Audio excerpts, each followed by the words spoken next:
In tonight's video, I'm going to try to make the case that New York wasn't the canary in the coal mine for this. Florida was. Looking back, I think when they see the numbers, they're going to say, you know what? This wasn't nearly as contagious as we thought it was. And there were some hot spots that got out of control based on the reaction of the government. Now, what am I saying? Why am I making that allegation? Believe it or not, there are more people in the state of Florida than there is in New York, state and city combined. We passed them in population some time ago. Tourism. We have more people coming here every single day. Now I'm talking about prior to this, prior to the big shutdown in March. We had more people coming here from all over the world than visit New York. I know that seems like a strange thing to say, but Orlando by itself brings in 60 million unique visitors every year. And Disney was cranking. Disney was having a record year. If there had been anywhere you should have seen the outbreak first, it should have been Disney. It should have been able to get traced back there. But we didn't see that. And here's the most important part for those of you that are already typing. Based on the behaviors that the CDC and the WHO said were the most risky, that should have been the case. Why do I say that? Look at the businesses, that they said could stay open, but the ones they said had to close. The grocery store, the gas station, the bank, the auto parts store, all of the pharmacies, all sorts of people mingling. But what did they say the big behavior was that was going to cause the problem? When you were sitting and sharing air and sharing common areas over extended period of time, like you would see in a small bar or a small restaurant. Well, guess what Disney is? It's nothing but these little places where a whole bunch of people all cram into a tiny area and share the same air. And back in February, when this was supposedly all going around and nobody knew about it, the weather here it wasn't as bad as the rest of the country, but the highs were in maybe the high 60s, in the 70s maybe, but there was getting down to like 40 and even colder at night. So it wasn't, you couldn't have made the allegation at that time, especially in northern Florida, that the weather had anything to do with it. It should have been here. And the truth was, during this entire quote-unquote shutdown, there was very little that was really actually shut down. I mean, yes, the big chain restaurants were shut down, but you could go just about anywhere and get pickup or delivery or drive-through. You just couldn't go sit in their dining room. Well, if 20 people go sit in someone's house, you order a big, 3 or 4 or 5 buckets of chicken, let's just say, for example, and you bring it over to Joe's house and you've got 20 people there. Has anybody ever walked into a KFC and saw 20 people sitting down in the dining room? No. I mean, maybe at lunch. Maybe, but most people don't anyway. So that didn't change anything. Now I'm talking about specifically here in Florida. We should have been leading the way. The numbers that, based on what they were saying, and let me use that caveat, based on what they were saying, we should have been making the numbers in New York look paltry. We have more people. We have more people that were socializing, sharing the same air. Orlando should have been zombie land with this, if that were the case. And when you look at all of the places that were still open, even with the shutdown, I mean, think about everybody touching the touch pads at the gas stations that were still open, and then the banks and all of the ATMs and all of the grocery stores and we were still mixing. We were still going out. There was no time I couldn't have gone down to the grocery store or any shopping area where I didn't have to set through a light or two just to get turned into the place I was going because of so much traffic. The only people we have here that have a problem with this are directly tied to New York. This was a New York event. And still, right now, Florida has this microscopic number of deaths, like 7. It's still not even 1,000. And we have, what, 20-something million people? And the most important part about the idea of Florida is this.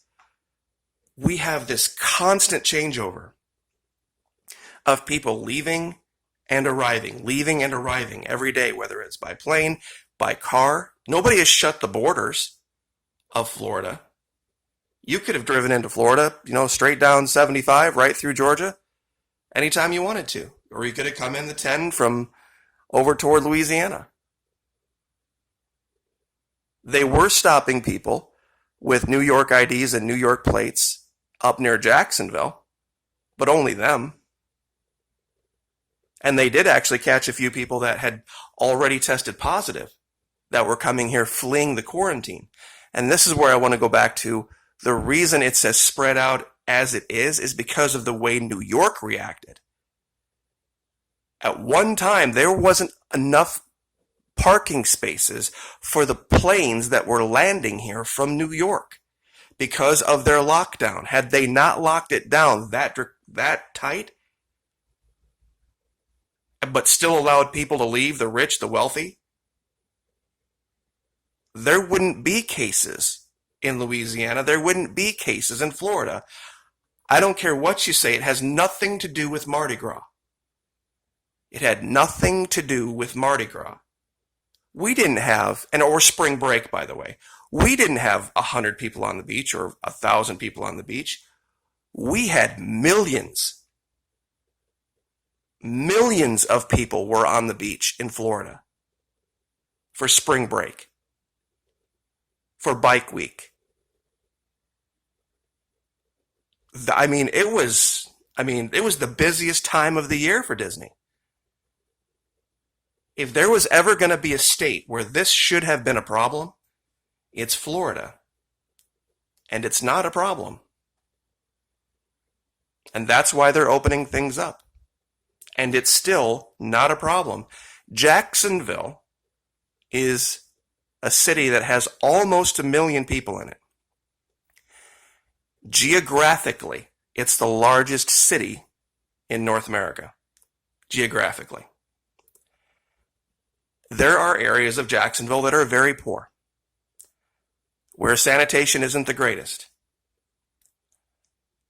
And there are no huge hot spots in Jacksonville. I wouldn't live in Jacksonville if you paid me. You could give me a house in Jacksonville for free, I would rent it out. I wouldn't live in it. There are some areas that are okay, but they're too close in proximity to areas that are not okay. It's just the reality. I'm not trying to pick on the people of Jacksonville, but what I'm saying is this. If they're saying that it's somehow minority related or poverty related, Jacksonville should be clobbered with this, and it's not. Neither is Orlando. And like I said, it is an amazing feat of logistics what they do in Orlando every year. The amount of people that they bring in and get out seamlessly from all over the world. This should have been ground zero. And it wasn't. And it wasn't that hot. You couldn't make the allegation that it was a weather thing, that the weather was killing it. The places that we see the problems in Florida are down here. And this is directly tied to New York. Period. People flying from there to here. Because of the government's actions, specifically the government in New York, they caused the problem, the minor problem that Florida has. Without that, I don't think we have even the numbers that you see in South Dakota. The entire state of South Dakota has fewer people than the city of Jacksonville does. They never really did shut down. But they've got Bismarck, they've got Sioux Falls. And you can really tell folks that haven't been here before. And I'll leave with this. One of the allegations that I had made in another video was the people that live here have a very good and genial relationship with the authorities because they have their hands full dealing with people from the other 47 states who've made some poor decisions and think, you know what, I'm just going to go to Florida and blend in.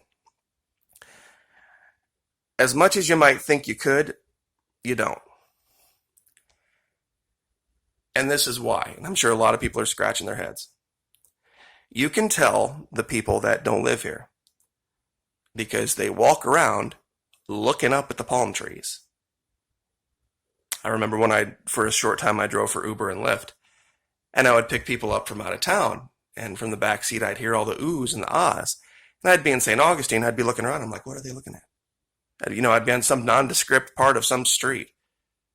And it dawned on me because it was the same place. Like, oh, they're looking up at the palm trees because palm trees don't grow everywhere.